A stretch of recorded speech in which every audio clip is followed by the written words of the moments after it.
Welcome, everybody watching on MotoAmerica Live Plus. It is time, that time of the year we've been waiting for, the Drag Specialties King of the Baggers. An 8-lap feature ready to take center stage here at WeatherTech Raceway, Laguna Seca. It is the Geico MotoAmerica Speed Fest at Monterey, and these are bikes you are not used to seeing or hearing, for that matter, as they are out on their sighting lap right now. I'm Robbie Floyd with Roger Hayden, and I like to call him the godfather of the baggers. Rob Bidos here, and Rob, this is part of your conception that how this came about, and literally as these guys took out on their sighting lap, it sounded like something I'd never heard before here at Laguna Seca. Well, traditionally you hear those noise only in Daytona or Sturgis or places like that around town, but today it's Laguna Seca Raceway. And you mentioned how did it come about? Well, a group of the vendors decided to get together down at an Elks Club in Newport Beach. They brought in Fred Fox from the Le Mans Corporation, sat down. I explained to him that I think that the new generation of rider on the Harley-Davidson and Indian Challenger, for that matter, want their bikes a little taller, to stop better, to go faster, to be able to be more of a performance thing. And over the course of the time, the aftermarket industry joined forces here, if you will. They come together, they're keeping everybody going all day long, and they develop these bikes for this one-off event. First inaugural, never before done, Drag Specialties King of the Baggers, and are out on the track right now, getting warmed up all weekend long. Every time they hit the track, the paddock goes over to the pit wall. They want to see, you mentioned the noise. Well, the Big V twins are making some crazy noise. Vance and Hines jumped on board, and you know, they do it with Terry Vance, so no corners were cut there. Indians, Harley-Davidsons are going to be the measure today instead of the Suzuki's, Kawasaki's, Hondas, the Yamahas, Ducatis, and Tyler O'Hara has been the cream of the crop. But look at the talent that we have in our field. I mean, these are some talented riders, World Superbike riders, MotoAmerica riders. I mean, these are fast guys. 13 of them hit the track, and I know Michael Barnes is going to have to start last. We really haven't seen any laps out of him. I mean, this man who's won at Daytona, he's going to be out here racing Laguna on a bagger. Travis Wyman's out here. He won the Superstock race at Indy. Yeah, just 2 weeks ago. What about the 77 on the Fueling Road Glide? That's Ben Bostrom out there. O'Hara on the front row. Frankie Garcia had one of the biggest get-offs yesterday as he had a starting line loop out, and there's one of the most iconic views that have ever been seen. Let's look and listen to the start. And here we go. Who's going to grab that hole shot and coming up the... Ben Bostrom's with a good jump on that outside. Looks like Frankie Garcia on the Roland Sands Indian Challenger grabs the first hole shot ever and up the inside. Hayden Gillen on the Vance and Hines machine looks like he's trying to go into the lead, and I don't know if he overshot the corner, but Raj, what did he do? He came in a little hot. Got in on the inside and just got in a little deep and couldn't hold the line. And there was the question, though, is we've seen these guys, you know, nose and tail, but we have not seen them all go into turn one together trying to race to get that whole shot. We saw it's tough to put 2 to 3 bikes into that turn. Well, Dude, whoo!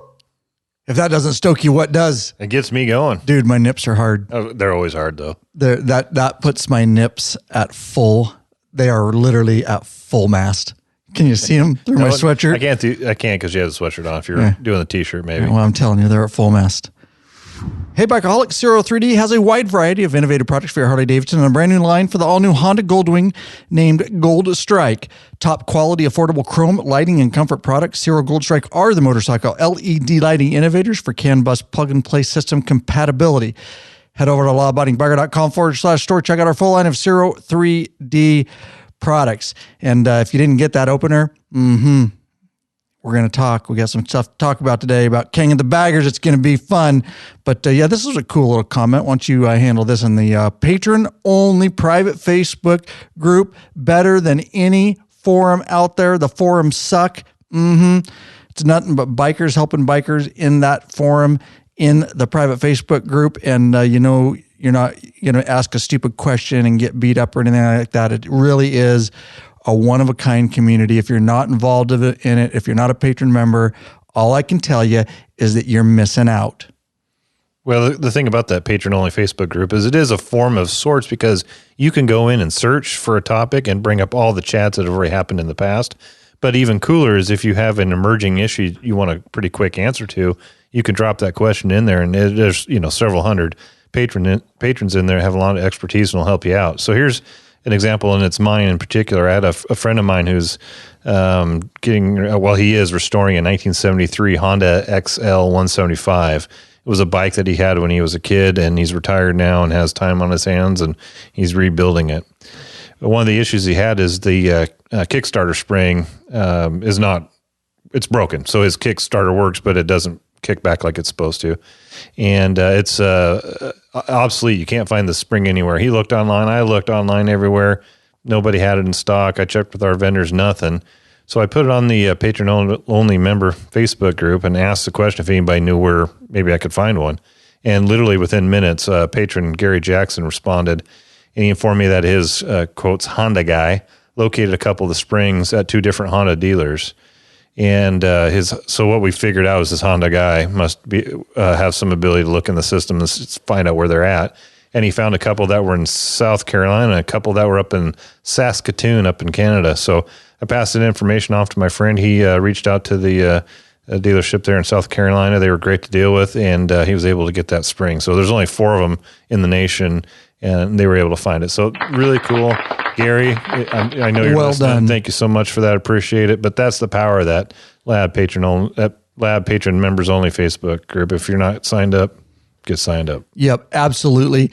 And not only that going on in there is not a stupid question. I have never seen, because the community wouldn't allow it for you to ask. It could be the most basic question, and nobody is going to tag you for it. Nobody's going to beat you up like in the forums because you know who you're talking to. You have your real name in there, and you're in there for a reason. You're a paying member, and the community is amazing. There's other rides being set up in there, of course, meetups and rides, and there's people selling stuff. Like I've seen Big Daddy sell some stuff in there. Like, hey, I have a pair of brand new boots, and we don't mind that kind of stuff going on in there, and I'll ship them to you, and or helmets or stuff like that. You know, we don't want it to be a complete marketplace, but certainly if you can help another biker out and give them a good deal or whatever, that's going on in there too. And it's just it's growing to that. Absolutely amazing. So thank you for that, sharing that, Lurch. I'm glad you popped that there in the show notes. Shop, pay installments, integration right in the law-abiding biker store. That's right. If you need something, if you want it now, you don't have the cash, don't worry about it, because you have the option to buy the products right now, knowing that you can pay in 4 equal payments, interest-free, and get that item that you need now or need before your trip. Here's a lithium battery charging question. Why don't you handle this? Because I think you're the one that handled this anyways. I did. It was a question from Dooney Jones, and his question was... How to get a hold of us? Well, he did the old lawabidingbiker.com/contact and sent us a contact email with his question. Or no, I take it back. This one was actually on the website. Oh. So it came in on another... He commented on an article or a post on the website. Yep. Okay. But the best way to do it is lawabidingbiker.com/contact. So Dooney asked, if you have to have a special battery tender for a lithium battery, how does the bike's original electrical system, charging system, affect the lithium battery? I ride a 2003 Harley-Davidson Road King. Is it lithium battery compatible? The answer is a healthy motorcycle charging system puts out about 14 volts at around 2,000 RPM. And the lithium battery needs between 13 and 14 volts to charge. So your bike's system puts out enough volts to charge the lithium battery. Trickle chargers, on the other hand, are another story. The standard trickle charger only puts out 12.8 volts, which is good enough for lead acid battery, but not enough for lithium. And this is why you need a special charger designed to work with lithium batteries, so it puts out enough volts to get that thing fully topped off. Yeah, nice. And as you're answering that, I went to our website while he's doing that. There is a search bar, upper right-hand corner on desktop, and it's at the bottom. If you're on mobile, you got to scroll down. We have unbelievable searchability, and we've got 8 years of articles and videos in here. And I just typed in the search box, lithium ion, and here's a video on how to install a new battery on a Harley-Davidson, a lead or acid. There's another article here, testing a new lithium battery for my Harley 2. And the one I'm looking for is, look at that. Law Abiding Biker, episode 176, lead acid versus lithium ion motorcycle batteries. And we go through all that information that he just gave to you, plus a whole bunch more. And here's a good one. This is a video I did, and it's a motorcycle lithium ion versus lead acid battery comparison, review and buyer's guide. And I go through a lot of that stuff. I've also got one on testing batteries right here. All I'm saying, I'm not going to keep going. Just go to the website, find the search bar, and type in lithium ion, and you will get more answers than you probably wanted. We thank you, Dooney Jones, for sending in that question via the website. Want to ride longer, Lurch? Yes. Are you tired of your sore and achy ass? I know it. Then quit getting drunk and going to bars late at night and going home with people you don't know. That was a long time ago, my friend. Fix it with a high-quality butt buffer seat cushion. Head over to lawabidingbiker.com/store. Check out our full lineup of buffer seat cushions. That's right. We've got a trip coming up to Minnesota, and I'll be rocking my butt buffer the entire way because I am old and I do get a tired and sore and achy ass, not for the same reasons that Lurch gets them, just purely because I'm riding miles. Oh, yeah. Once you've had Rick Rack, you'll never go back. The ultimate motorcycle luggage rack solution. Forget those messy straps and bungee cords. Go strapless with a Rick Rack quick attach luggage system and quality bag. Head over to lawabidingbiker.com/store and get hooked up now. Shall we do this? Shall we do it? Shall we do it? I think we shall. I think we're done. That was a lot of content already. What do you think about that? That feels a little premature to me. That's what she said. Welcome back, you freaking bikeaholics. This is the podcast for the motorcycle majority, the Big MM, also known as the 99%. large and in charge of the motorcycle scene. That's right. By listening to this very podcast, you are part of what we call the hashtag Biker Revolution. Before we get started, we have just one question. What are you waiting for, bikeaholics?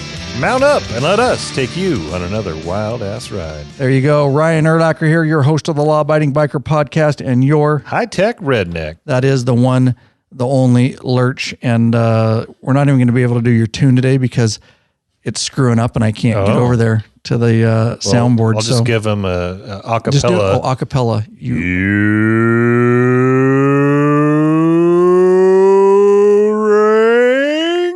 Yeah, very nice. Very nice acapella style.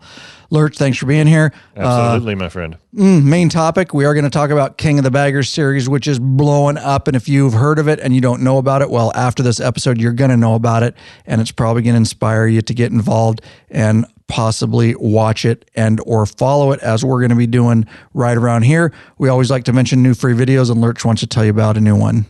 Yeah, we got a brand new one for your Harley-Davidson front fork rebuild kit and new suspension tutorial video. You can find that at lawabidingbiker.com.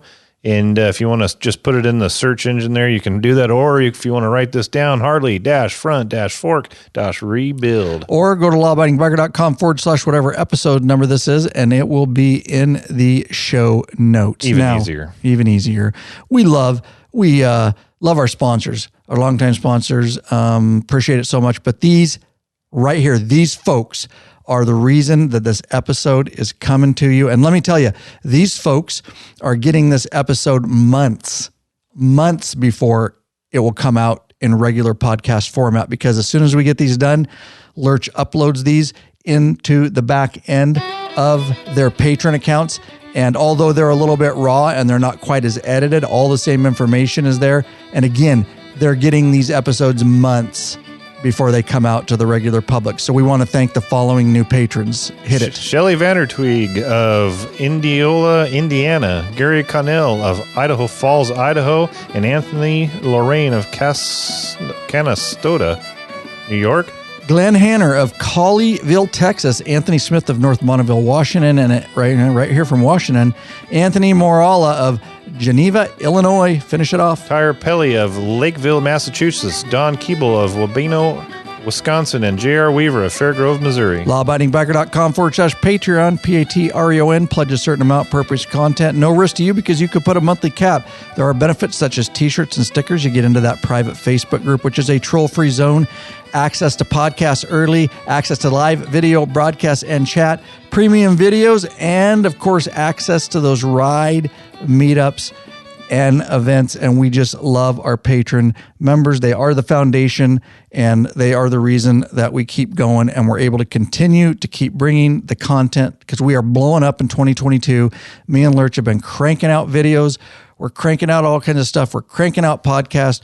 The other guys, of course, Big Daddy's packaging up and shipping tons of stuff around the world, along with Goat down there in the Law Abiding Biker store. And then, of course, all the other guys behind the scenes here that are making things happen for you guys. Main topic, King of Baggers, back for another year. 6 races in 2022. Why don't you give a little background? King of the Baggers, just explain, before we do a background, explain what it is and do the background on it a little bit. Let's start there. So essentially it's races with baggers. We're all used to seeing the sport bikes and whatnot, but they're racing Harleys and Indians. So that's what the fleet consists of, or the field. It's Harleys and Indians, highly modified, of course, but it started out with just one race, kind of run what you run kind of deal back in 2020. And it started with 14 teams on Indians and Harleys. Just to name some of the teams, there was Alloy Art, which is a maker of custom motorcycle parts. Arlen Ness, you all know him, designer and custom part maker. Barnett Tooling and Engineering, they do clutches and cables. Bassani team, they do motorcycle exhaust. Fueling, they make all the performance parts for the Harley-Davidson. Legend Suspension, front and rear suspension products. MJK, which is an innovator of aftermarket parts. Roland Sands Designs, I think everybody knows him too. Bike builder, aftermarket parts and apparel, performance stuff. Saddleman Seats, S&S, they obviously do engines. And you need to scroll up there for me, my friend. Mm-hmm. Sorry about that. Oh, no problem. I'll edit it out. I'm actually doing tech stuff right now while we're doing this. Sly Fox, high performance motorcycle parts. The Speed Merchant, motorcycle custom builder. Trask, they make a lot of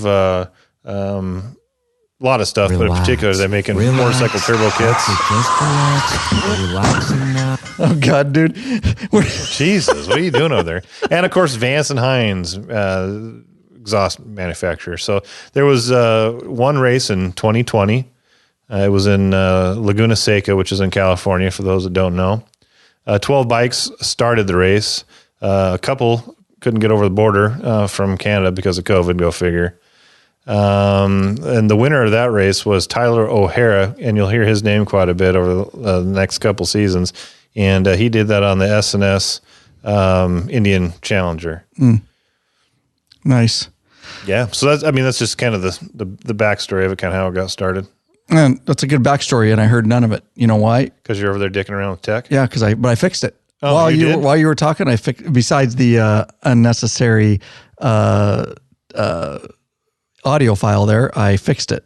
We got to just plug this thing in instead of try to Wi-Fi it. Anyways, it's fixed, so we're good to go. All right, good. So no, and I do know we went through this morning while we were making the show notes and all this, kind of the background of it. So Drag Specialties was the main sponsor back in 2020 when it started. Yep.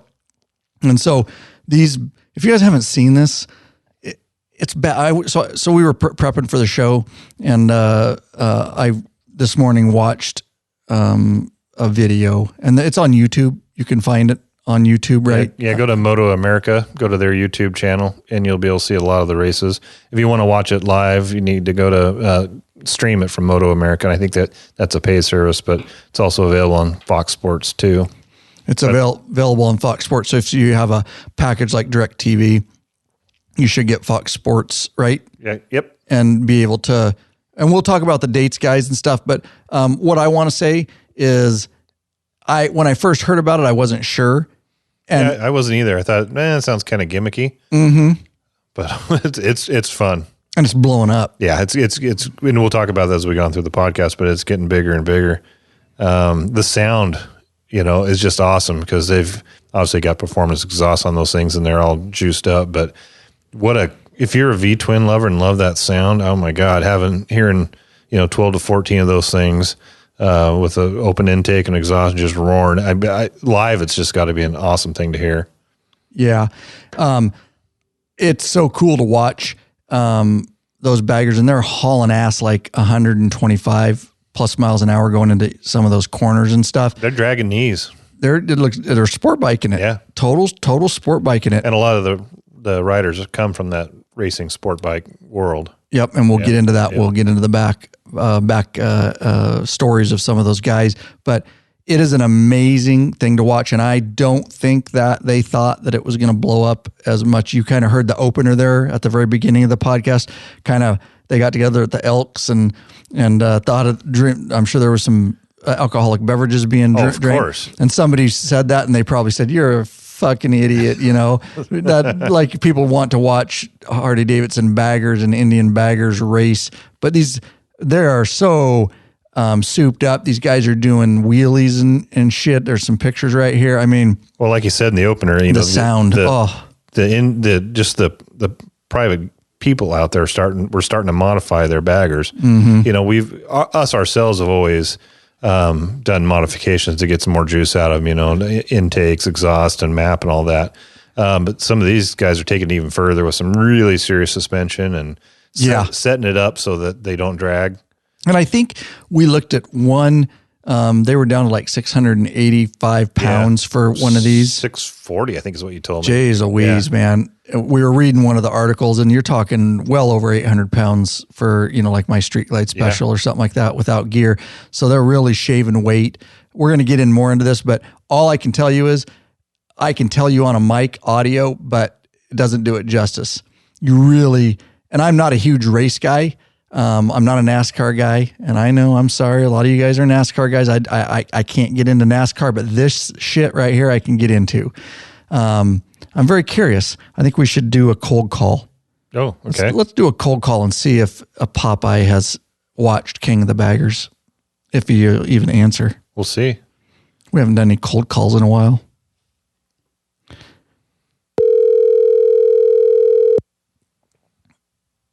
Maybe he's working nights. He could be.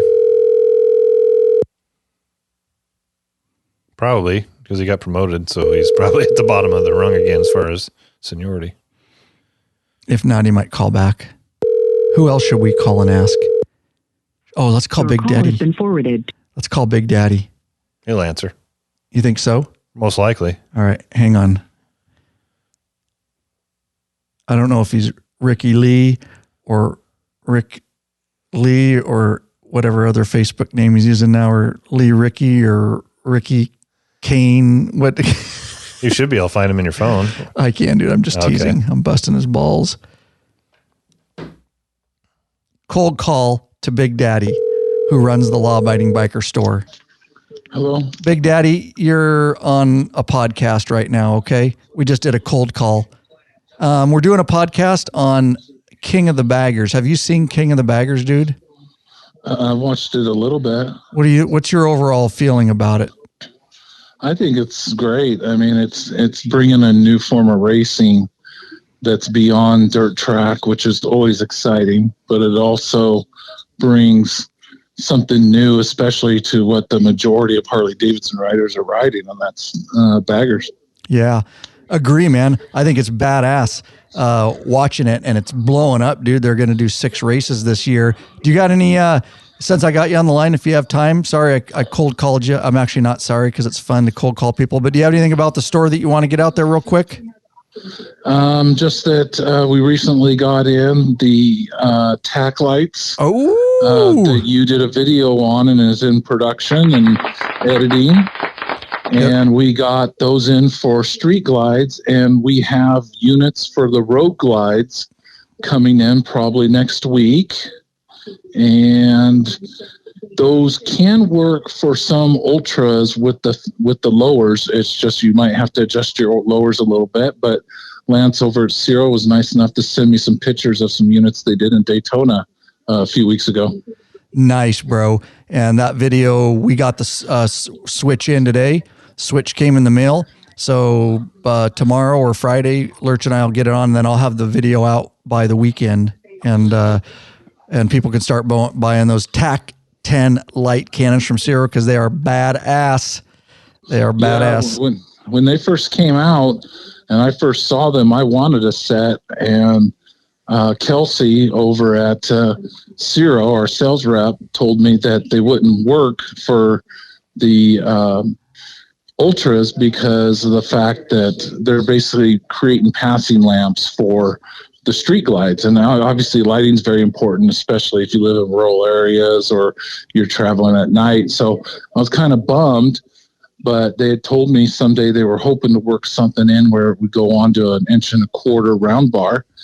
And so I was pretty excited about that. And then next thing you know, it's happening. So right now we got the tack lights. We should have the switches hopefully by Friday. And sometime next week, we'll have the Road Glide ones. And yeah, they seem a little bit spendy at first when you look at the price tag. But when you add up the cost of buying a Harley-Davidson passing lamp kit and then buying the LED lamps to go with it, you could see it's quite a bit of savings, probably close to about $200 in rough calculations. Yep. Nice, bro. That's why we call you, because you're just a wealth of information. And I can't read that from here. Rick had just texted me and gave me that information. So did he? I hadn't looked at my phone. He must have just been in your conscious. Oh, wow. Yeah. I didn't even know that. Yeah, I can't. Yeah, I just left the store and me and Goat put them away. Very heavy. I was kind of surprised. Most passing lamps, but these are very heavy boxes, sturdy. I haven't handled them yet, but just the boxes alone, you can usually tell the quality by the weight. And so I'm looking forward to seeing them on your bike, and even maybe we can even do something where if we're going to put some on Lurch's bike, and maybe we can even do something where we put them on the lower so we can show people how to do that on my bike. And obviously, as you get older, lighting is a big deal, and it's become a pretty big deal for me. And I know that Popeye's been wanting to look at those for his bike, because going over the pass a few times, he's wished he's had extra illumination. And these are not just cheap lights. These are made by Vision X, and they were designed for off-road vehicles. So even though they're rather small in nature, 4 inches, I think, 3 to 4 inches, but they're very powerful, and that's what they designed them for, was initially putting them for off-road applications. And Cyril, with feedback from us when we were back in Sturgis, you'll remember we were talking to Vision X and talking to Cyril about coming up with something like that, and fortunately they did. Yeah, you're right. And that's funny, because we just tried to cold call Popeye, but he didn't answer. And not only at night, they are blastful during the day.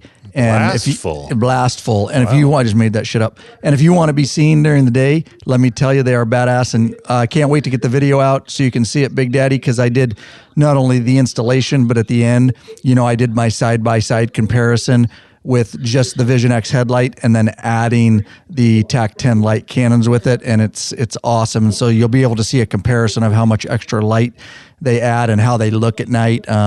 So awesome. Appreciate the information, and you're always a wealth of information. Thanks for everything you do down there in the store and for the law-abiding biker community, brother. Yeah, I appreciate it. And one last thought is, people sometimes they get caught up on money, and I get it.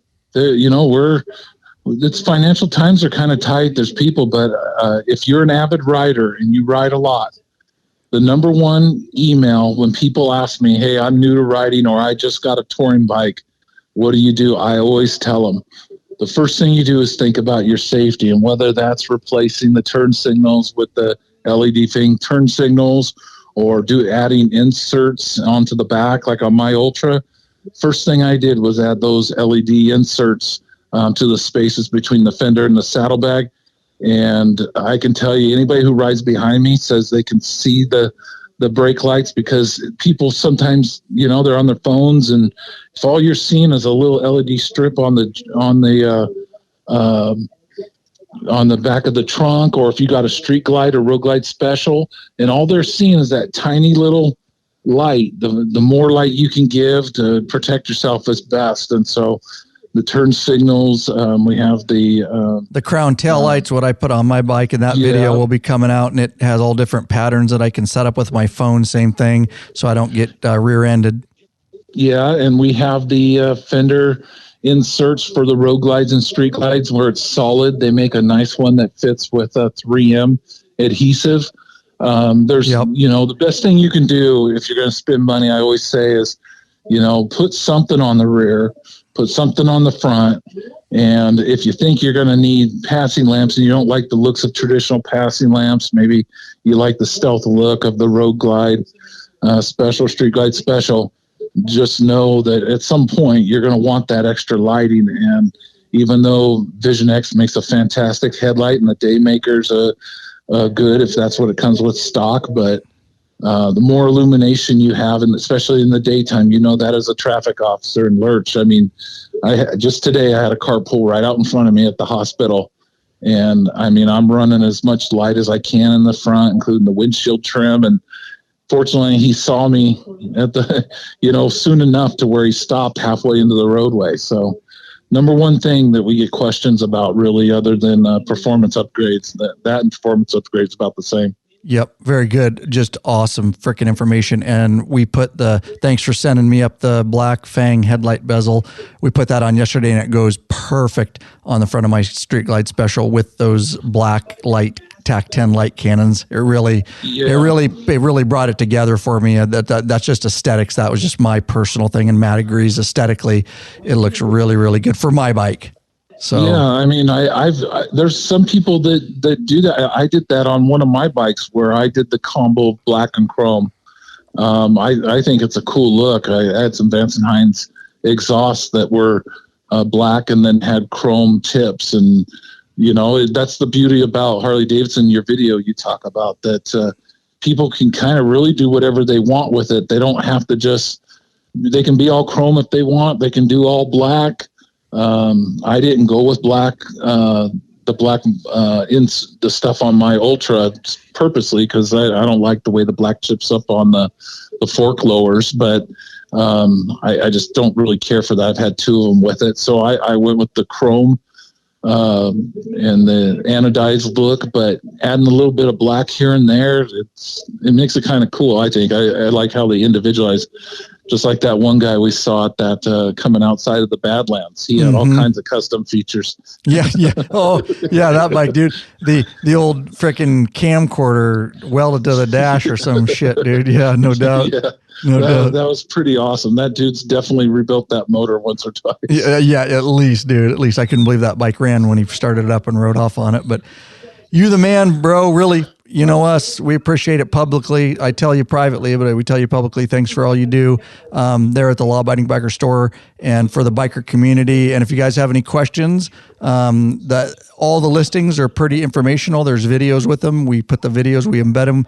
But if you do have any questions, you can certainly contact them down there. And Big Daddy and Goat will be glad to help you out. So thanks for taking the cold call, brother.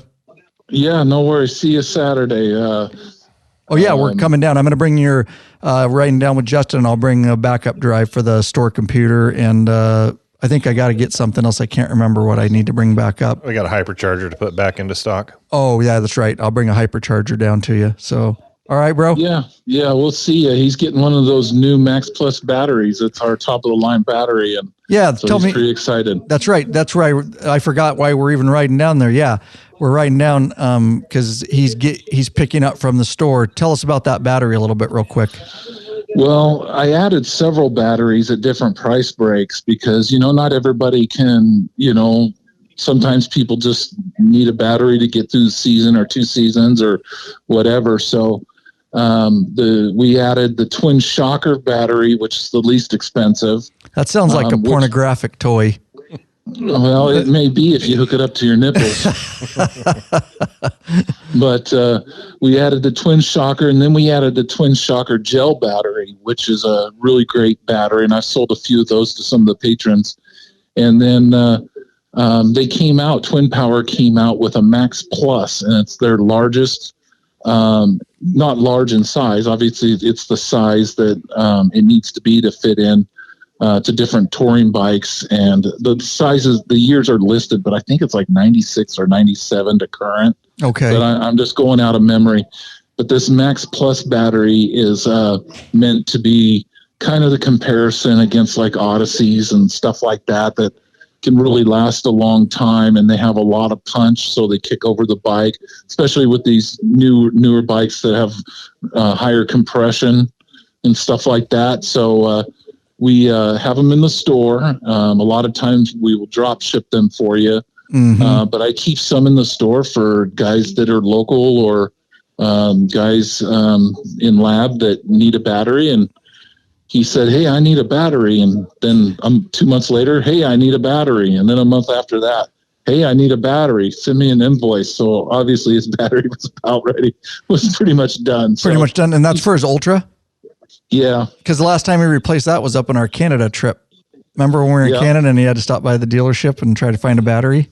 So he's replacing that with the Max Plus. And I think Gary over in Nebraska, I think he bought one too. Nice. And he's been pretty impressed with it. So that's a new battery that we've added batteries. Of course, we have our battery chargers, and battery chargers, those always help. Tenders, I tender my bikes year round.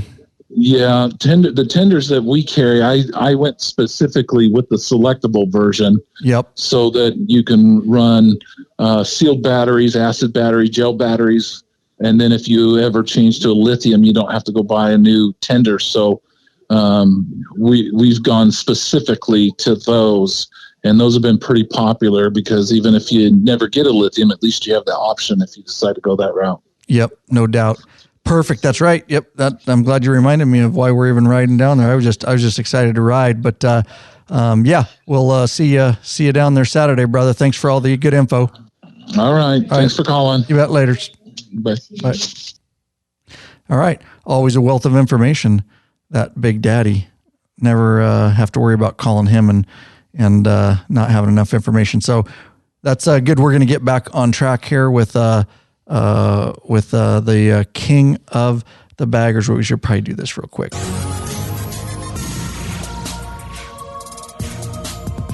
Hey, Bikeaholics, searching for new and exciting motorcycle products? 03D has the products you dream about for your bike. Check out their wide variety of innovative products for Harley-Davidson and Honda Goldwing motorcycles. 03D's got your back with chrome and black parts, lighting, and other comfort products. No modifying, cutting, grinding, or welding for an easy installation. That equals less time installing and more time riding. 03D has a design team of riders with over 40 years experience with a passion for design and innovation. Zero Gold Strike are the motorcycle LED lighting innovators for CAN bus plug-and-play system compatibility.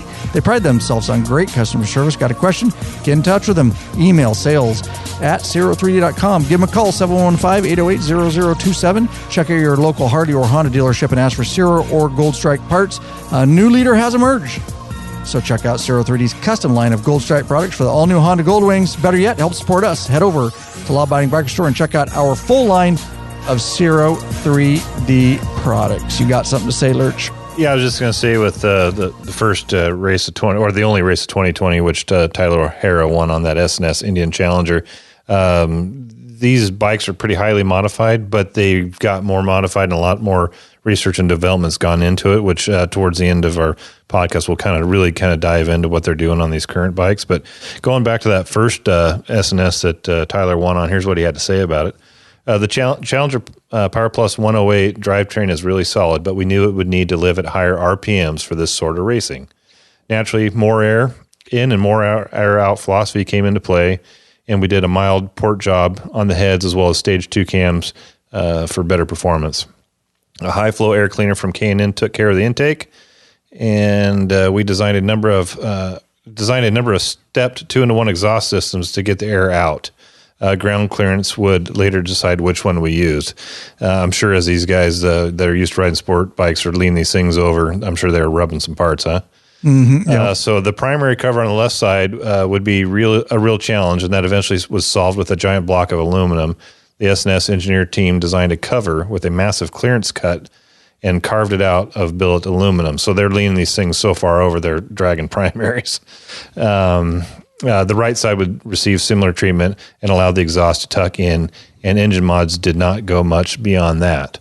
So that's kind of where they started out with some engine mods and exhaust and some clearance. And as we get towards the end of the article, I think we're going to talk about more of what they've done to that S&S bike.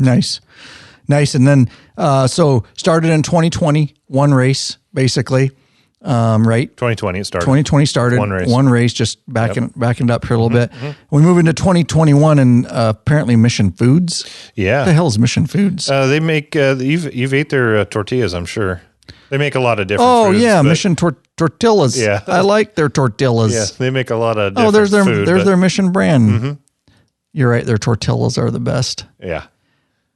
That's what they got on their website. Uh-huh. pictures of. There you go. I when I think of Mission, I think I'm tortillas. going to accept their cookies that I've seen. I'm going to accept their tracking. Instead of saying accepting cookies, they should say accept our tortillas.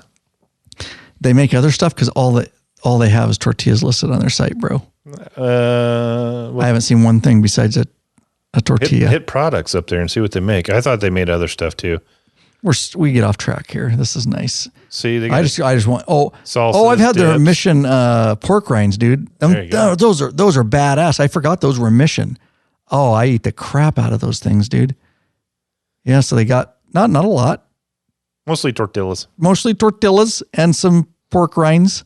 But okay, back on track. Mission Foods took over. I don't know how Mission Foods takes over freaking King of the Baggers because it has nothing to do with motorsports, but that's cool. Well, Winston's used to do NASCAR cigarettes, so all the drivers smoke then, dude. It's just a company that wants to get their name out, and this is a new sport, so it's probably a good opportunity to be a primary sponsor. It is just kind of an interesting correlation. It is, or lack of correlation, I guess is what I would say. Lack thereof. So 3 races, they bumped up. They realized, oh yeah, boys, we got something here. I think they got an overwhelming response to it. And I really wasn't aware of it that much in 2020, other than I heard about it, but I didn't really look into it.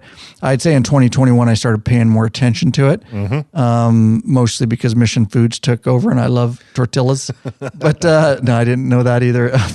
Three races in 2021. So they bumped it up from 1 race in 2020, and now they're going to do 3 races in 2021. Why don't you talk about that a little bit? Yeah, so the first race, Tyler O'Hara won again on his Indian Challenger, and Kyle Wyman. Oh, I remember all the Indian guys just going off on that on social media. They were so proud of the Indian Challenger.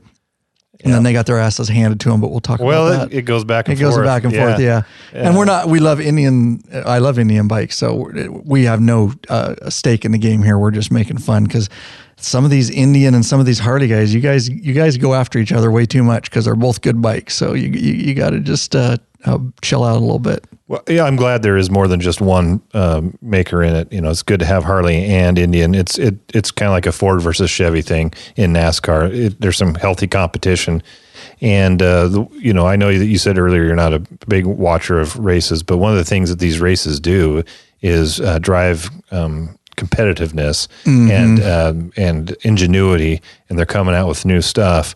Because they're always trying to beat each other, right? And so that true. That ingenuity and whatnot trickles down into the consumer market after time, and so we get a better product out of it. So I'm excited to see this because it's just going to create new products. For baggers, already has, and it'll continue, right? Yep. So the second race in 2021, Kyle Wyman came in first, and his brother Travis came in second. Both on Harley-Davidsons, on road glides, by the way. The old road glide. O'Hara Lurch likes that talk. I do. Lurch likes that talk. O'Hara had a mechanical failure on his bike. Hold on, put a pin in that road glide thing. Okay. After we talk about the third race. Let me write it down for you. And then on the third race, Kyle Wyman came in first on his HD, and Tyler O'Hara came in second with his Indian Challenger. We talked about that earlier today, wide road glides, and there are some batwing fairing bikes in there. My thought, and this is just mine alone, the road glide is a fixed fairing bike, and I know that would be what these racers who are racing like sport bikes are used to. Yeah, they're used to a fixed fairing bike. So I don't know if there's any aerodynamics or anything going on with the shark nose versus the batwing, but it does definitely seem that as far as the HD goes, the ones that are finishing towards the front of the road glides. And that could just be because that's what those racers are more accustomed to. Right. Yeah. Yeah. No, it's But good. as a road glide rider, I'm kind of happy about that, to be honest with you. I know you are, all you road glide guys. You can have your moment of glory. All right. It's over. It had to happen sometime. It's over. You had your moment. It's over. All right. So Kyle Wyman crowned 2021 champion. Yes, sir. Of King of the Baggers. This is a little bit of interesting information. Now, on that last race, he actually 6 weeks prior broke his elbow, and against his doctor's advice, with a plate in his elbow, he came back and raced in King of the Baggers and took the championship. So that was a big hoop-ha in the industry. He had crashed shortly before that at Road America on one of his other bikes. And from what I heard, he knew it broke as soon as he hit the ground. He knew he was in trouble. Is that where at Road America he crashed? Mm-hmm. Okay. That's not in the notes. No, but it's right here. From memory. It's right here. Well, it's if you click on that link there. Oh, yeah. It's in the article. It's in the article, yeah. Nice. Well, it's good information. See, I'm learning too, dude. I'm learning too. Okay, so let's do this. Let's bring it up to 2021, 3 races, 2021. Yeah, go ahead. Before we go into 2022, yes, please. And most people that follow racing probably understand this, but maybe this is education for you and maybe for some of the others. It really doesn't just who gets crowned the champion isn't necessarily just based on number of wins. Right? They get points for each race, and so obviously you want to finish each race so you get some points. If you do not finish the race, you get 0. So it's quite often it's the overall. It's not the number of number 1 wins per se. Right. It's based on points, and so that I'm pretty sure that Tyler's bike going out on him in that second race probably hurt him significantly in points wise. Yeah, points wise. Mm-hmm. Yeah, you don't want that. That's for sure. All right, good. I'm glad you brought that up because I do understand that somewhat, but I know a lot of people don't. That's why it's a series of 6 in 2022 here. So, you want to go in the backgrounds of these folks a little bit. Now there's a lot of different riders, obviously, but we want to talk about a little bit of their backgrounds because a lot of these guys are crossing over now from sports bikes to King of the Baggers, race and touring bikes. And so I think it's worth mentioning to give you a little background into this, some of the background of these guys that are at the top of their game. You want to, why don't you do number 1 and then we'll just pop back and forth. Okay. What I did is I pulled the top 3 of the first race of 2022. And that happened. And there's only been one. That's right. It happened during Daytona Bike Week. There's only been Speedway. Real quick, sorry. There's only been one because this podcast won't come out for a while. There's only been one as of March 23rd at the time of recording this podcast. Okay. Yeah, there'll probably be at least one more between now and then. Between now and when this comes out, yeah. And we'll give a date on that here in a bit because our patrons are going to hear it right away. The first race of 2022, the winner of that one was Jeremy McWilliams on an Indian. Jeremy was he's born in 1964 in Belfast, in Northern Ireland. He's a motorcycle road racer until Scott Renning's win at the 2008 125cc British Grand Prix. He was the only rider from the British Isles to win a race or pole in a FIM MotoGP World Champion class in the 2000s. Nice. This is what we could find on the interwebs. Some of these guys had Wikipedia, some didn't, so we kind of built what we could. Yeah, Matt Lurch did this, so I appreciate it. Tyler O'Hara, who you hear a lot about, he's riding the Indian, right? Yep, came in second. Came in number 2 position. Number 2, Tyler O'Hara is a veteran racer, but relatively new to cruisers.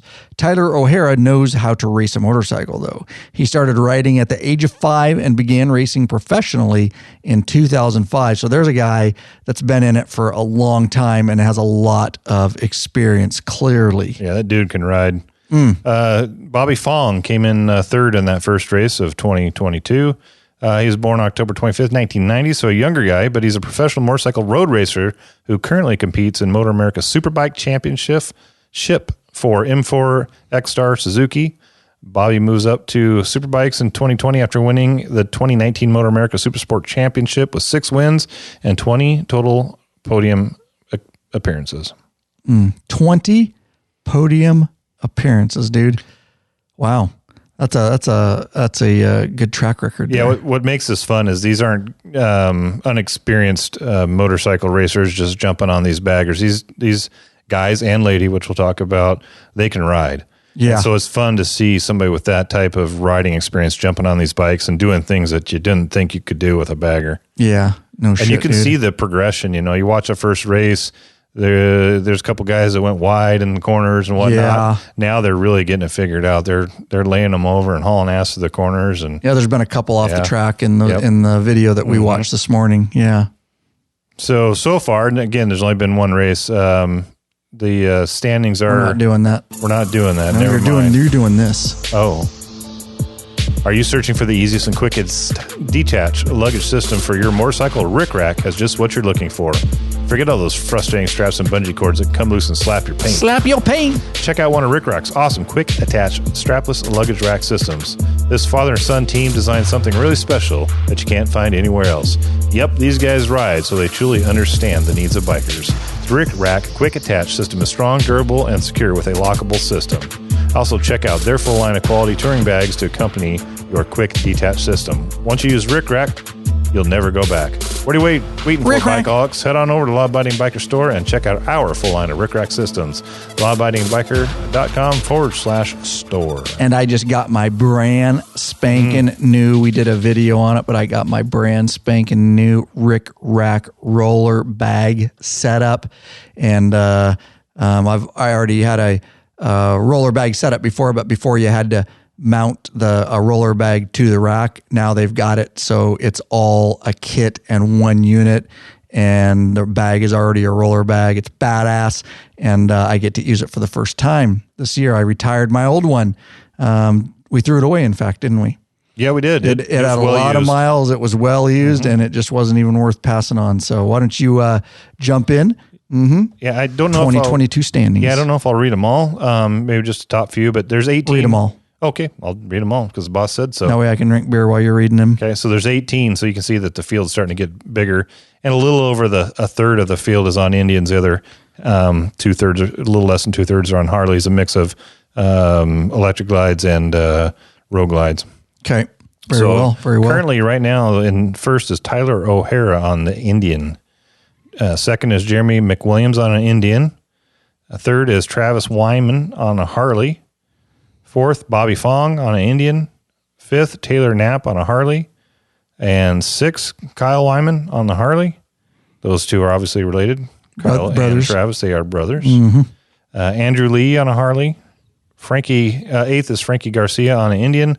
9, James Rispoli, which when we were doing preparation for this, you said, isn't that guy from Techmount, Philip Rispoli? Isn't he a Rispoli? And we thought maybe that James might be his son, and we did a little bit of research. Plus, we verified with Big Daddy that, yes, James Rispoli, who came in 9th on a Harley, or is currently standing at 9th on a Harley, is the son of the guy we get our biker grippers from. Yeah, so to put that in perspective, our distributor for biker grippers, our manufacturer, his last name is Rispoli, and this is his son, who is a flat track racer. He's big into flat track. And I said, wow, it's got to be the same James Rispoli that is flat tracking. And sure enough, we put 2 and 2 together and realized that is the same guy and the son of our biker gripper manufacturer connection. Kind of cool. Yeah, very cool. 7 degrees of law-abiding biker. Small world out there, Lurch. It's a very small world. Number 10, a female rider, Patricia Fernandez on an Indian. Yeah, I know you've got a special cutout for her in a little bit. 11th, Shane Narbonne on a Harley. 12th, Hawk, what a cool name, Hawk Mazzotta on a Harley. Badass. 13th, Zach Nation on a Harley. That's a cool name too. That's not bad. What are you all about? I'm Zach Nation, bitch. Dude. All about that Zach Nation. It's a Zach Nation around here. 4 is Brian Shields on a Harley. I said 4th. 14th is Brian Shields on a Harley. 15th, Scott Beal on an Indian. 16th, Danny Eslick on a Harley. 17th, Corey West on an Indian. And bringing up the back of the field, Eric Stahl on a Harley. And several of those last few did not qualify or did not finish the race. So that's why a lot of them are down there. They'll get their opportunity. That's racing, man. Sometimes they break or they crash in qualifying or break or have problems. Yeah. So yes, one female rider, Patricia Fernandez, And we were doing some prep this morning. I said, you need to check her out. And you got on the computer and started finding some pictures of her, and you started getting falling madly in lust. You're in love with your wife. So I wouldn't say you fell in love. You fell in lust. Yeah, you're right. And okay, so one female rider, which is really cool for you female listeners out there. And she's rocking it. She is rocking it. Let's see. She's up at, you read it. Number 10. Number 10. That's notable. That's remarkable. And on top of it, I'm not going to lie to you. I'm pulling it up right now. You guys got to do this. If you're listening, don't do it while you're driving, please. Pull over. Snowman, you know who you are. Pull your big rig over. Pull the big rigs over. Whatever you're doing, stop your lawnmower. Don't run over the kids, whatever. But you got to pull this up. Type in Patricia Fernandez pictures. Wow. This gal is, and she's got like bikini pics, and she's got a ripping 6-pack. She could be a model. I mean, and she's a sports bike racer. Definitely. And she literally, I'm looking at this right here, Lurch. Now my nips, they were at full mast. My nips cannot get any harder. They're going to poke an eye out. That physique, I'm sure, helps her on the bike. I mean, that's a very demanding sport. And so, dude, she is rocking hot. I'm just going to say it right here.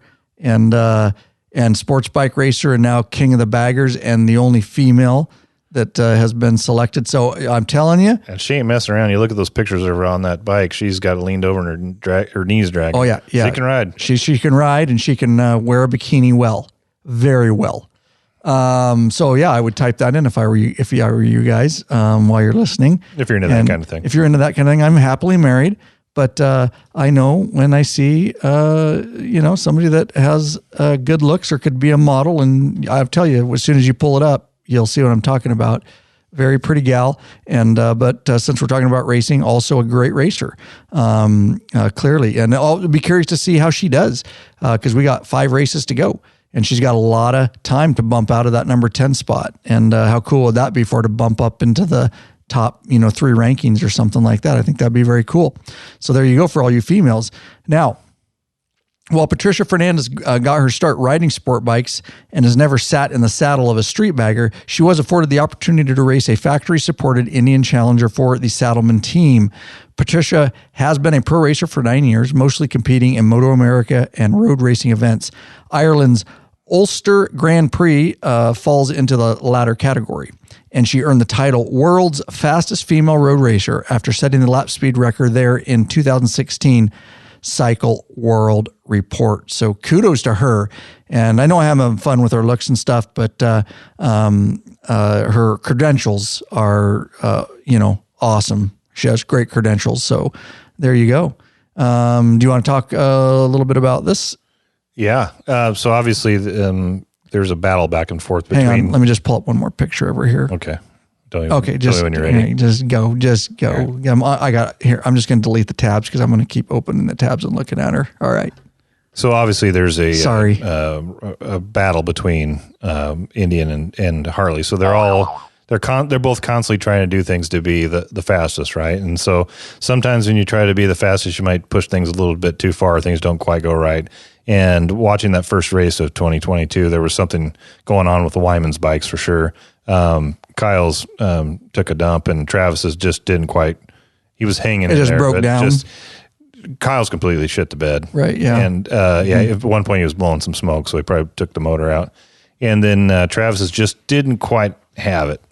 He was able to keep racing, but didn't quite have it. So had some issues. So it'll be interesting to see. I know that both Indian and just reading the articles, Indian and HD had both done some things to their bikes. They're constantly testing and trying to make them faster. So hopefully the HD gets that. As an HD rider, I hope they get that figured out for the next race. But a little bit on the Wyman brothers, what we could find online. Kyle is the owner and operator of Kyle Wyman Racing. Wyman formed Kyle Wyman Racing at the age of 21 as a young man. KWR is a race team competing at the highest level of professional road racing in the United States. KWR has competed in the Harley-Davidson 600 Superstock 1000, now competes at the premier level of MotoAmerica Superbike. His brother Travis is the owner of Travis Wyman Racing. I wonder who got the idea from who, huh? Yeah, right. Based in Las Vegas. He is currently also competing in MotoAmerica Stock 1000, Hanos Superbike, and Superbike Cup. The 29-year-old racer finished the 2020 MotoAmerica season in second place in the Superbike Cup and third in the Stock 1000 Championship. So neither one of them are slouches. They could both ride pretty well. Yeah, no doubt. Good information on both of them. The Wymans, you're going to hear their names a lot if you're going to get into this King of the Baggers series. So from Daytona, the series is going to head to Road Atlanta in Georgia on April 22nd through the 24th, where last year's opening round was held. The next stop is June 3rd through the 5th, when KOTB arrives at Road America in Elkhart Lake, Wisconsin, an iconic WeatherTech Raceway Laguna Seca site of last year's finale. Will play host on July 8th through the 10th. The last two rounds of the 2022 series will be at tracks that have just been added to the King of the Baggers schedule. Brainerd International Raceway, I won't say saying that, Brainerd. In Brainerd, Minnesota. The home state of Indian Motorcycle will host the event on July 29th through 31st, and New Jersey Motorsports Park in Millville, New Jersey, where the final race takes place on September 9th through 11th. And where did you gather all that information from so that people, you can go to the show notes. Lurch is actually going to do the show notes for this, so he'll put it in the show notes. Where'd you find that information, or where's the best place to follow it so people follow the schedule? Do you remember? MotoAmerica.com. MotoAmerica.com. And again, Lurch will put this in the show notes for you, that very information that I put out. Is that cool? I guess. With you, Lurch? I'll figure it out. I'll get another thing to add to your tasks. Yeah. My list does not get shorter. It just keeps getting longer. Dude, there's no limit. And longer. We have a program we use for assigning tasks, and I just keep getting notifications that you've assigned me a new task. It doesn't have a limit. We probably should have brought a plan that has a limit, that limits me on how many tasks I can assign you. Because you all know Lurch is working full-time as Chief Operations Officer, but we all wear about 50 different hats around here. And so he is Chief Operations Officer. / Ryan's Executive Assistant. So / Executive Assistant / Financial, Chief Financial Officer / whatever else, installer / intern. Electrical guy / intern. He is an intern. He's learning a lot. He learned a lot today. So it's been fun. We've been working a lot together and having a lot of fun. So I look forward to see what Indian does when they're at the home of Indian. Yeah. They're in Brainerd, Minnesota. See if they pull out all the stops and make it something cool go on. Get a lot of freaking Indian fans there. Let's do this. And then we want to talk a little bit more about how these bikes are set up different and stuff like that. So, all right. Yeah. But I would tell you right now that these races, you know what? If I was racing in the King of the Baggers, I would still rock my butt buffer. Because I could ride longer. And I like to treat my ass with respect, Lurch. As you should, my good man. I'd win because of the butt buffer. They don't realize. They think they're all pros. They think they're all badass, Lurch. But they don't realize the key to winning King of the Baggers is to have a butt buffer seat cushion. Get hooked up with a premium butt buffer seat cushion right now, guys. This company of bikers developed a super thin hospital-grade seat cushion made of solid and elastic materials. And it's unlike gel pads that will leak if punctured. They also freeze. The butt buffer is designed not to slide around on your seat, and that's exactly why I'd use it. That's exactly why I'd use it in King of the Baggers, because I'd be sliding side to side, and it's not going to slide around on me, Lurch. And plus, it fits all motorcycles. I don't even care if they're custom motorcycles. It fits them all. Installs in seconds, so your pit crew's not wasting time. Take one butt buffer off, sweaty butt buffer, and put a new clean one on. Easily cleans, yep. Helps dampen vibrations, because you know they're going through vibrations at 125 miles an hour, Lurch. With plenty of models to choose from, all the riders would be happy, Lurch. Butt Buffer assures you'll have a comfortable ass when riding. Head over to lawabidingbiker.com/store and check out our full line of butt buffer seat cushions. Did you like how I did all that? Yeah, nice work. Yeah. Tied it all together. Yeah, you like that? I'm not kidding, dude. They have no idea. The key to success to win King of the Baggers is to have a rickrack, 3D lighting on your bike, and a butt buffer seat cushion, and you'd be in style doing it, at least. The fucking end. in your rick rack a couple packs of Mission tortillas, dude, and then you freaking win the race. I see that. If they only knew what I know. I see that comment or question, I should say, all the time is, what is in those bags? I'm imagining there's nothing, or there might be some Mission tortillas or something. now. But now we know when they're racing around, they're full of Mission tortillas. Reach back when you get hungry, need a little snack, grab a Mission tortilla, shove it down the old gullet. Yeah, if you're smart, you can put it somewhere near the exhaust to keep it warm. Yeah, no shit. Yeah, well, if it's in the saddlebag, it's right above the exhaust. Yeah. So all right. These bikes are obviously quite a bit different than stock, and we talk about Harley a lot on this channel. Mm-hmm. So I found an article on what the S&S team had done to their Indian Challenger, and a lot of it will translate to what Harley's doing on their bikes, as far as clearance and all that kind of stuff. But just to throw a bone to some of the Indian folks out there, I thought maybe we'd go a little bit more into detail on the Indian versus the Harley this time. Leave your bone in your pants. Let me throw it around anywhere. So obviously, any of those of you that have really pushed your touring bike through some corners, and in particular, the Road Glide Specials and the Street Glide Specials, because they sit an inch lower in their rear end than the Ultras and the Electric Glides, you've drugged something. You've most likely drug floorboards first, most likely. And then get into your frame. Then you might get in the frame. That's when you can frame out. Yeah, and you got to be careful. You can slide out and frame out. Yep. Seen guys do it in training a lot. With my bike, because of my long legs, I put some forward extended reach floor pans, or actually brackets of floor pans are the same. But my foot rests are an inch forward, and I think they're like a half inch out. But that inch forward actually gets them up a little bit higher. So I was mentioning this to you the other day. I went through the roundabout down Union Gap, heading home, and I drug. I could hear it. I knew I was dragging, but I couldn't feel it in my floorboards, which kind of made me wonder what was going on. And I got home and reached up underneath, and my heat shield on my crossover on my left side is ground down pretty good. So I've hit it more than once. So I got to figure out what's going on with that. But just leave it. Yeah, I'll just That's drag what it. I do. Just drag it, and then when it gets to the point where it needs to be replaced, put a new heat shield on. But it has got me thinking about lane angle and clearance. I do like the look that rake that 1 inch drop in the rear end gives you, but it's really made me. And I just recently put some progressive 444s on the rear of my bike. And honestly, where'd you get those? Oh, through the Law Abiding Biker store. Oh, we sell progressive. We do. Imagine that. And we Big Daddy can hook you up. We ordered a set of progressive cartridges for the front of my bike, which we'll be doing an install on. I'll actually take my 444s back off and put my stock ones back on, so we can go through the whole process of front and rear. We are into suspension right now. Sure We're going to do some suspension on my bike. We're not going to talk about that. We're looking at another company name to do. We like to something to add to our store. Yeah, we like to do as many videos as we can on the different things that we carry to give you options. Yep. But the progressive one's coming up. But and whether they're good or not. Right. Because if they're not good, they're not making it to the store. That's true. We got to beat it up for a while and tell you what we think.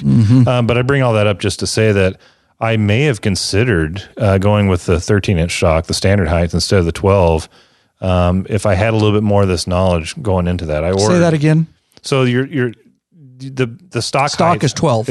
No, let me finish what I'm saying. All right. So the stock height for an Ultra and an Electric Glide is 13. Gotcha. Yep. But when you get to the specials, then they drop it an inch in the back. And that 12, gives it a really cool look. That's 12. So you can take on your special and put a 13 instead of a 12 and level out your bike, and you'll get more clearance that way. So I really hadn't considered that when I ordered those 12-inch, which are stock for my special. Right. I might have went with a 13-inch. Really? Maybe. I don't know. It's just something to think about. You got a little bit more suspension and a little bit more clearance, and that's when we get into talking about the STs a little bit here at the end. I mean, that's what they did for clearance for those. I'm staying with 12-inch on my whatever suspension. Well, you choose. couldn't reach the ground if you put 13-inch suspension. I know. Yeah, I'd be tiptoed. Yeah. But I'm fine because I can still haul ass around corners, no problem with where we are on the road. If I was going to ride the track more, I ride the track on the police bike.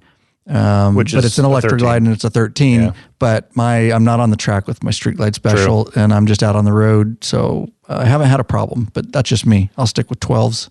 So for ground clearance and leaning angle, they definitely adjusted their primary covers. As I mentioned earlier, they put a 2-1. And again, this is the S&S team on the Indian, but still similar for a lot of the Harley bikes too. What about the billet aluminum primary cover? Did you skip that? No, I just mentioned it. Okay, all right. And I just referenced what I'd already said earlier in the podcast. Gotcha. They put a 2-1 stainless steel exhaust system, which is mounted high up on the chassis, so it's up and out of the way, so they're not going to be dragging that thing. The S&S exhaust and billet ignition cover keeps the hard parts off the deck. They've got a cover that enables the exhaust to tuck in high and tight on the right side of the engine. Riding position is another issue. While having your feet out in front of you on some floorboards is comfortable, but it's highway pegs. They got highway pegs on those bad boys. I didn't see any. I didn't see any engine guards, crash guards. That'd be awesome if they just raced with like their feet like kicked out, like you see, just dragging the shit out of them. Yeah, just their feet out on high. Those guys. Oh man, those guys and gal would frame those bikes out. They just couldn't do what they're doing with them now. That should be part of it. You should have to ride. That should be a rule. You have to ride in proper touring position. Dude, with your feet out on the highway pegs, dude. That'd look even more badass. But that comfortable position is just all wrong for road racing. You want to be in more an aggressive body position with your knees bent, your feet up and higher, beneath you, slightly behind your hips. And people ask us that. I'm going to jump in about our police bikes, our Electroglides, because we have a tractor seat, and that tractor seat is centered on the bike and it pushes you more forward. And it's almost like our floorboards are mid controls. And that's the exact reason that they do that on police bikes. People ask why, is because it puts us in a very much more aggressive riding position to do the maneuvers that we need to do on a police bike. So I can relate on why they're doing on this. So if you ever wondered why the tractor seat's on the police bike and it pushes us forward, it really pushes me up over the tank a little bit and gets my weight centered on that bike. And it is a lot different. I do some of the same maneuvers on my Street Glide Special, which has a deep bucket seat. It's a heated hammock from Harley-Davidson, and I can still do it all, but it's definitely a lot harder. You got to sit yourself up straight. I got to choke up, and it's just not as good as my police bike setup for riding aggressively. I digress, and go ahead. So talking about the rear sets, they got them high enough up to not touch down, so they can lean that bike way over and not drag any of their pegs, if you will. They don't frame out and stuff. Yeah. On the S&S bike, they've got the Clockworks clip hangers, clip hangers that are adjustable for height and pullbacks. So they can adjust it to the rider.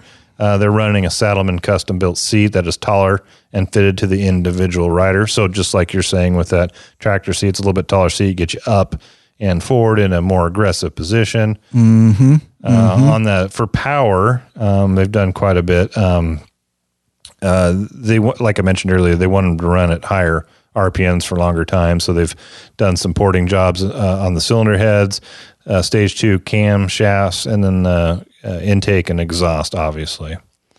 When you're going faster, obviously you want to be able to stop sooner. So they had to upgrade the brakes. And on that S&S Indian, they went with the Brembo front master cylinder, stainless steel brake lines, Brembo radial mounted front calipers, Galfer floating front rotors, and Galfer brake pads. No money is an object right here, dude. No money is, they're spending it, putting this stuff on. And similar setup on the back, Brembo and Galfer rotors. Those stainless steel brake lines obviously are stronger and can resist the pressure of the fluids, and so you're going to get a stiffer and run the heat probably better. Probably dissipate heat better, but dedefinitely a sronger cable, so you get less mushy brakes. We don't like mushy. And then obviously they reduced weight.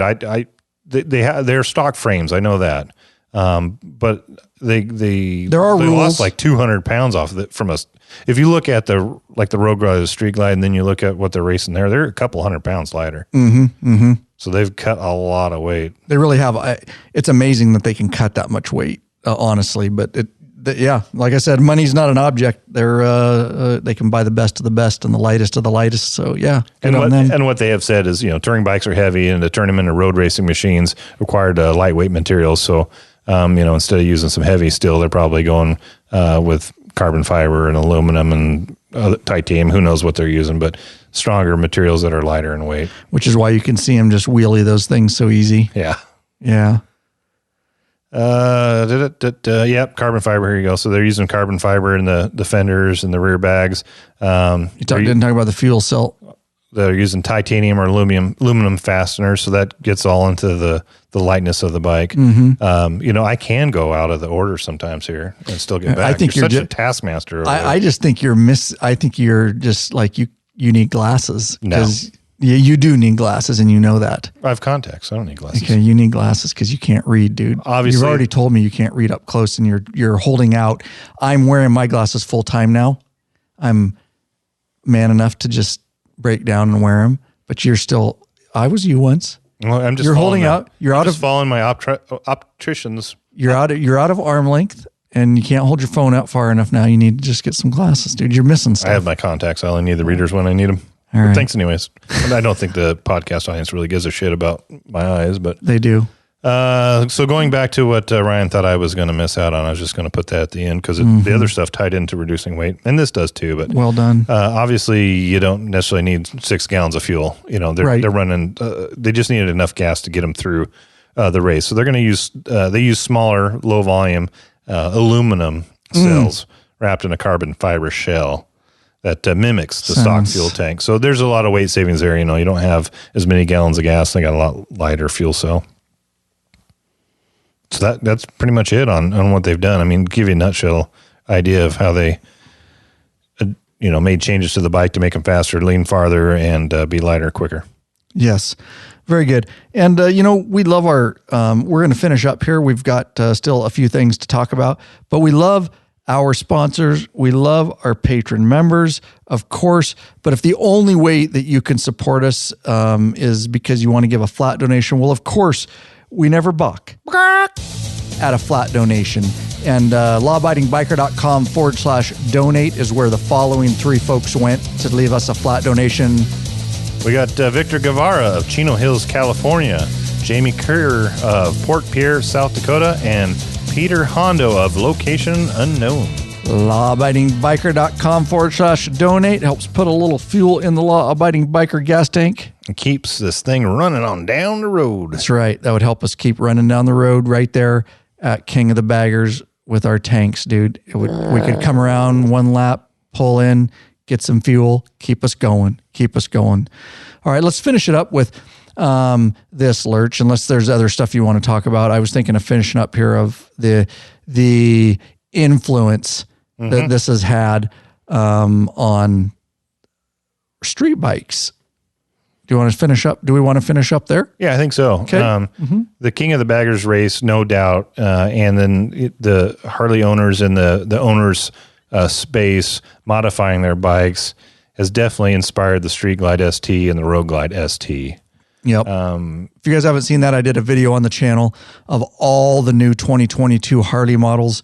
And we specifically in there, just go to the YouTube channel, go to the website, type in Harley Road Glide ST or Street Glide ST, and you'll pop the video in. It's very informational. We got the opportunity to talk with Paul James, Eric Buckhouse, and Bjorn Schuster, all of Harley-Davidson, about the STs on podcast episode 295. They get into some of the styling, nicely done, bro, and the technology and all that, and how some of that came from the bagger. So very interesting podcast. If you haven't listened to that one after this, go back and hit that one. Because those guys are a wealth of knowledge, and they do get into the King of Baggers a little bit and talk about how these STs are inspired from that racing series, and also from just folks out in the community. Harley pays attention to what people are doing out there with their bikes and how they're modifying it, and so they came up with the ST to give owners a really good solid platform to start from.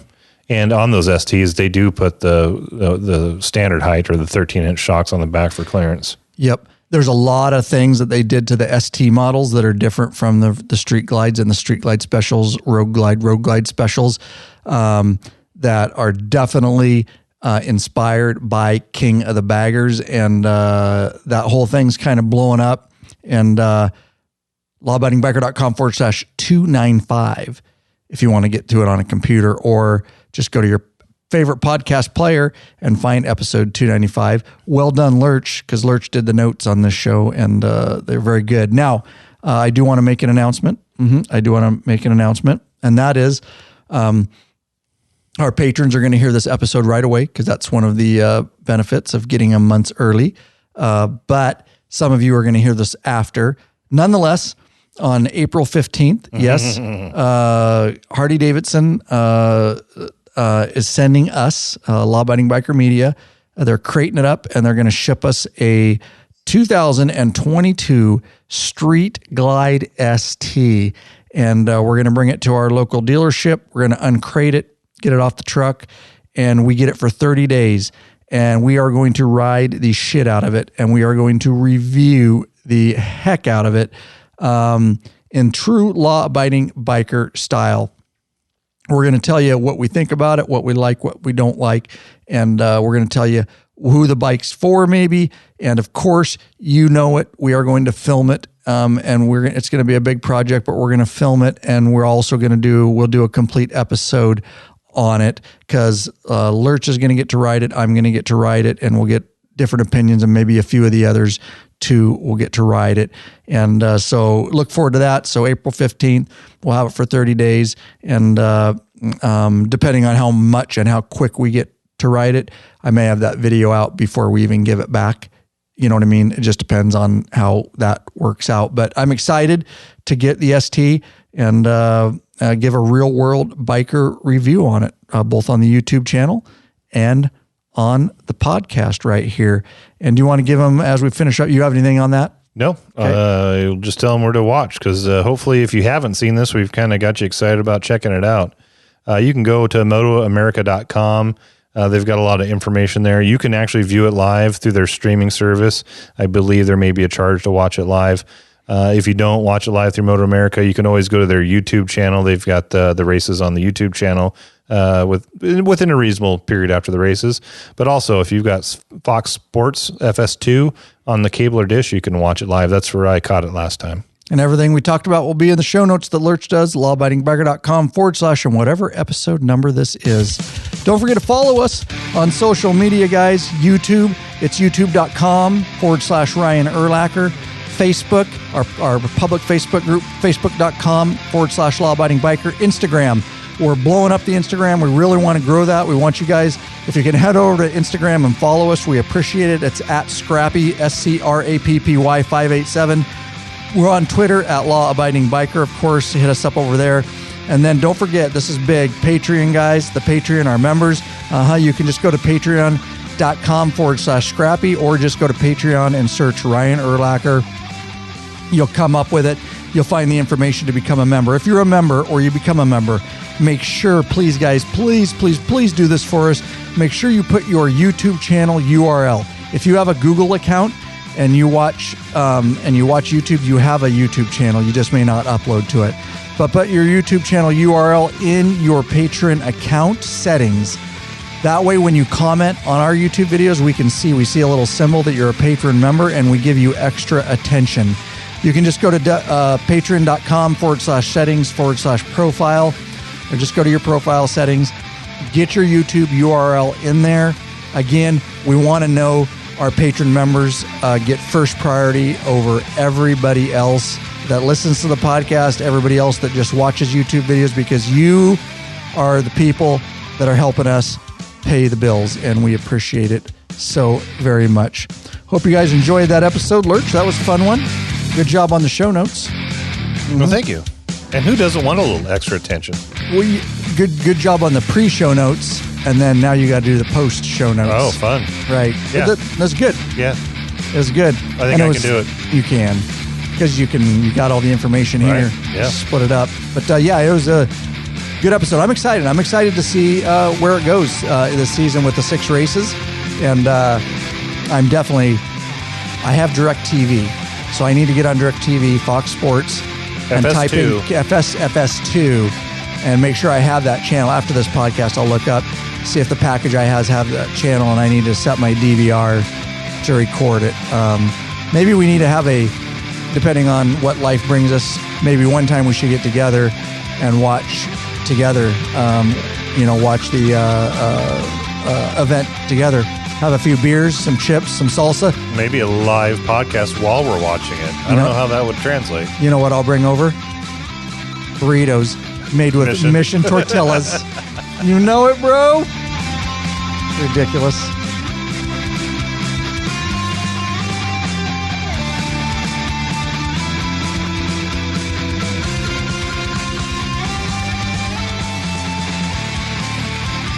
Popeye never called back. Yeah, he's probably sleeping. Probably working nights. Yep. I was going to take his call if he called back. That or he's at the gym doing curls. Yep. Looking at himself in the mirror. Look at me. Look at me. Look how strong I am. Look at my big muscles. I'm so strong. Look at me. Sorry, Popeye. We love you. Love you, brother. Let's get out of here.